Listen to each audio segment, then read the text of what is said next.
It's a sad day for Eagles fans. Man, they got absolutely blown out by San Francisco. I hate to tell every one of my fellow Eagles fans, but I called this. The Eagles' defense, especially their linebackers and secondary, are just not up to snuff. Brock Purdy throws for 4 touchdowns, guys, 310 passing yards, and the big 146 yards on the ground. The Eagles' defensive line has been more and more susceptible to the run game the past few weeks than they were earlier on in the season. But if you look at the box score, I mean, it looks like the game's pretty close. Purdy 314, Hurts 298. A lot of those yards were in garbage time. Deebo Samuel had the monster game, 116 yards, and A.J. Brown was right there with 114 yards. But oh my God, Christian McCaffrey was unbelievable, man. His vision is second to none in the NFL, guys. He's so good. He can catch the ball out of the backfield. He can run outside the tackles, in between the tackles. He gave the Eagles a ton of trouble. And the Philadelphia Eagles forgot they have one of the best running backs in the NFL in DeAndre Swift. And Jalen Hurts led all Eagles running backs with 20 rushing yards. Yikes, guys. Not good. Not good at all. And if we look at the coach's corner, guys, look how balanced the San Francisco 49ers offense was. 28 rushes, 29 passes. Wow. And then look at the discrepancy on the Eagles side of the ball. 26% of their plays were rushing. And it's even less than that because Jalen Hurts had a lot of those runs. And 74, more like 80 to 85% passing, 51 passes, 18 rushes. You cannot play a team like San Francisco and not have a balanced attack, guys. If you're just passing every single play, the San Francisco 49ers defense, especially that linebacking core, is so good. The D-line is good. They were getting pressure on Jalen Hurts, but both teams didn't turn the ball over, so it was a very efficient game. What really hurt the Eagles were San Francisco scored touchdowns. The Philadelphia Eagles did not. They kicked 2 field goals in the beginning of the game. If those field goals were touchdowns, it could be a very different game and potentially be 14-14 going into halftime and the second half of this game. But the Eagles were penalized 7 times for 47 yards. San Francisco 5 for 47. Time of possession was about the same, guys. Eagles a little bit more in garbage time. First downs 24-23. And San Francisco was a little more efficient on third down. If you're playing a team and they're over 70% on third down, it's really hard to win in this league. That Eagles' terrible schedule, man, that stretch has been so tough. Cowboys, Chiefs, Buffalo, then San Francisco. I think it finally caught up to them. They played 3 games in 13 days, guys, and I just think it was too much for the Birds to handle. And San Francisco, you got to play them as perfect to beat them. They're so good on offense. They're really good on defense. And this goes to show you that the value on the linebacker position that the Eagles have been neglecting for decades, it seems like.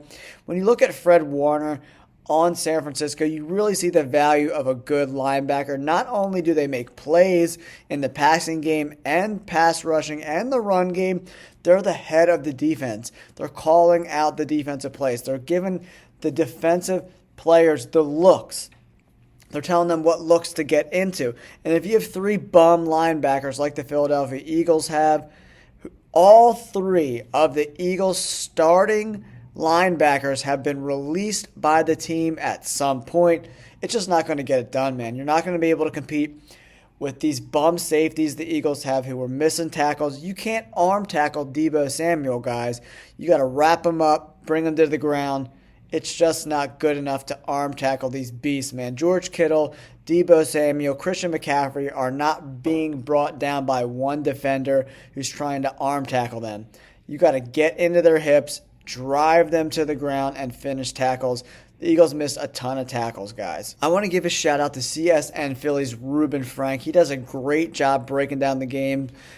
Before the games, after the games, he's one of the most cerebral minds covering the Philadelphia Eagles. And in his article, he discusses the 42 points. I get the 42 points, but when he gets later in this first point, he talks about the 6 consecutive touchdown drives. This is terrible coaching. That's what it is. 85 yards, 90 yards, 75, 77, 75, 48. That's insane, guys. 6 straight drives for touchdowns for San Francisco. They're good, but the Eagles' defense has too much talent to give up 6 consecutive touchdowns at home. Sean Desai, in my opinion, is not a top caliber defensive coordinator. He doesn't mix up his coverages. He doesn't disguise his coverages. You pretty much know when San Francisco goes in motion and someone trails the motion guy, whether it's Ayuk, whether it's Debo or Christian McCaffrey, you automatically know that they're man. You need to disguise some of these coverages, man. So a lot of teams like San Francisco and the Dolphins, they use a lot of motion because you get information about what coverages the defenses are in. And Sean Desai did not do a good job adjusting to that, and that's why they gave up 6 consecutive touchdown drives. 5 out of the 6 over 75 yards, so they're marching the length of the field, guys. It's terrible. Sean Desai needs to take a look in the mirror and figure something out. I know he doesn't have a lot of help, especially at the linebacker position. If you go down, Reuben Frank discusses the linebackers, Nicholas Morrow, Christian Ellis, and Ben Van Smeren. I don't even know these guys' names. Their best linebacker is Zach Cunningham, and that says a lot about the state of the linebacker position for the Philadelphia Eagles.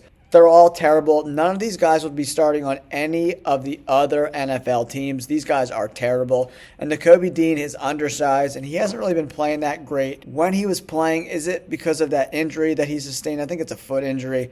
I'm not sure if he's going to be a starter in this league moving forward. You need a Fred Warner, guys. You need a guy who's big and strong and smart and can fill those gaps for the runs. He can blitz the quarterback, and he can drop into coverage and cover tight ends. The Eagles really missed Dallas Goedert, that safety net for Jalen Hurts in this game. They really, really missed him. And Lane Johnson, I just want to talk about how incredible of a job Lane Johnson did in this game. Coming off a groin injury, he missed the week before, and you know he's not 100%. And he was dealing with Chase Young and Nick Bosa all game long, and he gave up no sacks, barely any pressures. He was slamming those guys to the ground. Lane Johnson, in my opinion, is a first ballot Hall of Famer. He might be the best right tackle I've seen in the last 25 years watching football. He's absolutely incredible. And the team that plays with him and the team that plays without him are 2 totally different football teams. If the Eagles want to be successful moving forward, they need Lane Johnson healthy, and they need to get Dallas Goedert back. And this game showed maybe bringing Zach Ertz in, who was just released from Arizona, is a good idea because the current tight end situation, he's just not good. He's not good enough down the field. He can't make plays down the field. And the Eagles in the red zone, that was another big thing. And DeAndre Swift, one of the best, he's a top 10 running back in the NFL, guys, averaging 4.8 yards per carry. Just was MIA in this game. He runs hard. He runs tough. He can take some pressure off the offensive line and Jalen Hurts. They didn't mix him into the game, and I want to see him get involved in the passing game a little bit more too. Have him run some just easy routes in the flat, some comeback routes, some curl routes, 10 to 12 yards. He could do those routes. I definitely think he can. But the Eagles need to go on the waiver wire, man, and look for some linebackers who are better than the bums they have right now, because with the current safeties and linebackers the Eagles are trotting out there, they have no chance of beating San Francisco in the playoffs, guys. Let me know in the comments below, what do you think went wrong with the Philadelphia Eagles this week at home after getting blown out by the San Francisco 49ers? They have Dallas this week. That's going to be a really, really tough game too. And honestly, guys, I think they lose that game too. The Cowboys are so good at home, and the Eagles have a big task ahead of them. Don't forget to hit that like button, subscribe to the channel, ring that notification bell so you get all my NFL updates. Thanks for tuning in, guys. We really appreciate you on this channel. Peace.